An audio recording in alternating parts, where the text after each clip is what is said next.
"How dare you, reckless woman!" the man shouted aggressively. Listen." The woman raised her shaky voice to justify, but the situation made her shout down. She was devastated, with tears rolling down her cheeks and terror in her eyes. Looking at this man, she was about to end a fight, but who knows that the only thing that will come to an end will be their relationship. Unknowingly, the man raised his hand over his wife in front of his friends. Initially, a loud chattering among people began, leaving his woman sobbing on the floor. The woman was devastated, lying on the floor with a heavy heart and a shaky voice. Weeping and gathering, she stood back on her feet and rushed back to her room. Locking herself in the room, there was the deadliest silence. A happily married couple lives on 183 North Street in Seattle. In their happily married life, there was something that turned their lives into a hella tragic end to their love, commitment, and charm. Just like the regular days, the wind was fine with glittering sunlight and gliding colors in the sky. "This is the perfect time to cook teriyaki with some marinara sauce. Susan will love this," Mary said to herself with a kind smile on her face. She went straight into the grocery store and gathered the essential ingredients for the kitchen. Susan is the dearest husband, the love of her life, a tall Italian man with a sharp nose and dark brown eyes with a heavy voice. He was an entrepreneur of real estate in Seattle. Besides his incredible interest in business, he was an extroverted person who loved partying and meeting new people. Among his people, there was an extraordinary person. The only one made for him was a blonde American beauty with huge glittery eyes and an innocent smile that could kill anyone. Susan was a businessman who fell in love with pastry chef Mary. In the cold breeze of September 2016, the couple tied the knot to cherish their love and dignity. This was the first time they were moving into their new home, where they would likely meet their children and were going to spend their whole life devoted to their affiliation and family. Susan and Mary were quite enthusiastic about starting a family together. They have always dreamt of having a daughter like Mary, a blonde-haired baby with pretty green eyes. Both were enjoying the best days of life in their lavish home, decorated with love beside the river. The birds chirping in the garden assembled the positive energy around their home. Setting apart their convenience, the couple decided to settle down away from the busiest town of the city. By now, their home was in Riva. The couple has to take a long drive to meet their professional tasks. From Riva to Seattle, it was about 80 miles of distance. As Riva was a small town, and by that time, the concept of public transport was non-existent. Mary was cooking the meal with her love.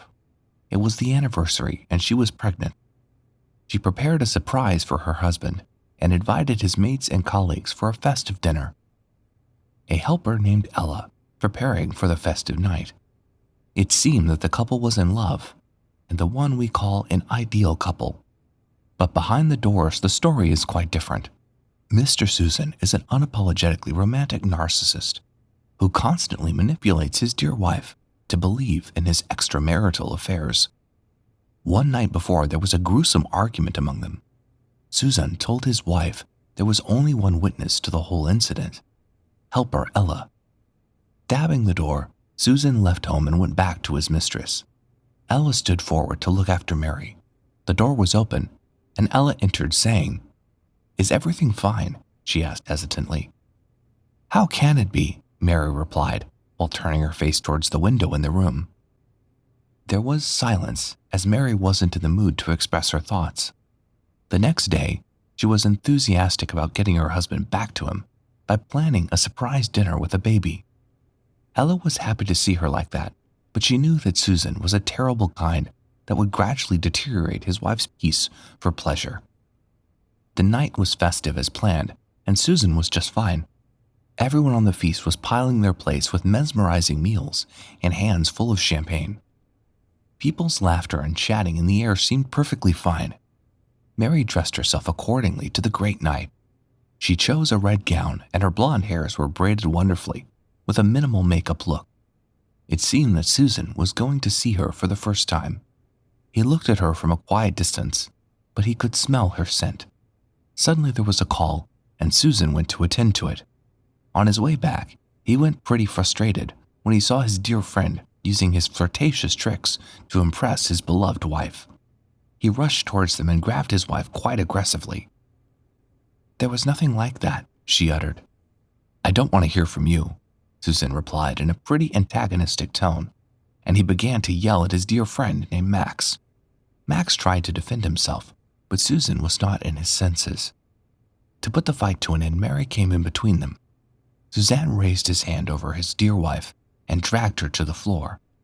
This was the first time his terrible behavior towards his wife was on the front stage. The night ended with a terrible memory, and Mary left home early in the morning. Suzanne was lying on the couch with a heavy head and wasn't in a position to conclude what happened last night. Stepping into the bedroom searching for Mary, he found a written note. "I am leaving. Mary." Suzanne didn't bother and assumed everything would be fine, and she would return home in a few days. But who knows what gonna has happened? Mary was 2 weeks pregnant, and Suzanne missed the chance to get to know about the arrival of their baby. Instantly, he felt a sense of freedom, that he could have many nights with mistresses and no one would bother him. Days went on and something was kicking him inside. He felt very heavy inside, and it seemed there was a quiet burden over his shoulders. But what exactly was it? He was trying to figure it out. Meanwhile, Mary shifted to her old apartment and began her career as a professional pastry maker. Time went on, and there was a hollow space left behind.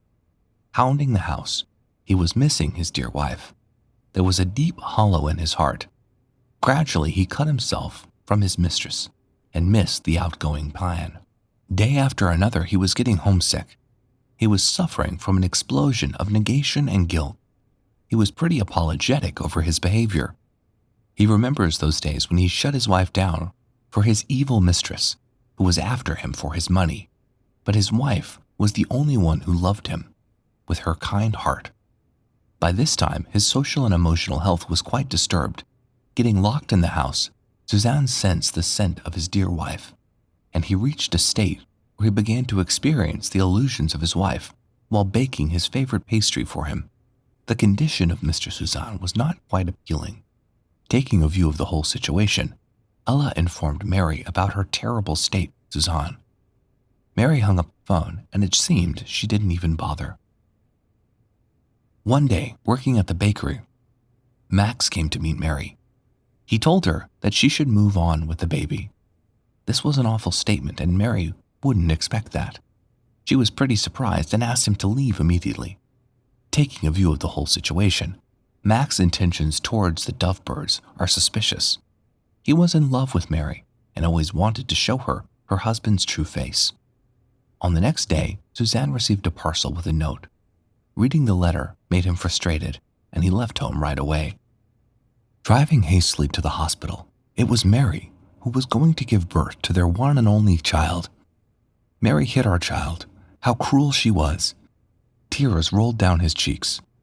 Suzanne reached the city hospital, and Mary was already in the operation theater. Soon, he was accompanied by Mary's best friend, Vinny and Max. The crew was waiting to look after the mama and the baby. Everyone was praying for their health and safety. The doctor said that due to the stressful pregnancy, there was a significant risk during the delivery. Suzanne went straight to the church, praying for the safety of his dear wife, and paid a promise that he would watch his tone and behavior. He wants his wife and child back. He was trembling and shaking, and for the first time, he was seen in such a state of longing for the essential thing in his life. Vinny approached Suzanne and told him that everything was fine. Stepping into the room, he heard the crying of their baby daughter and saw his Mary lying on the bed. "You are a warrior. I missed you. Can you forgive me for everlasting happy life?" he said. "So you missed me. Asking for forgiveness is not your way," Mary said to him. The guilt on his face described the whole story. Realizing a partner's importance is an essential part of our life. Sometimes we should leave our ego behind to save our relationship. Redemption is the only way out.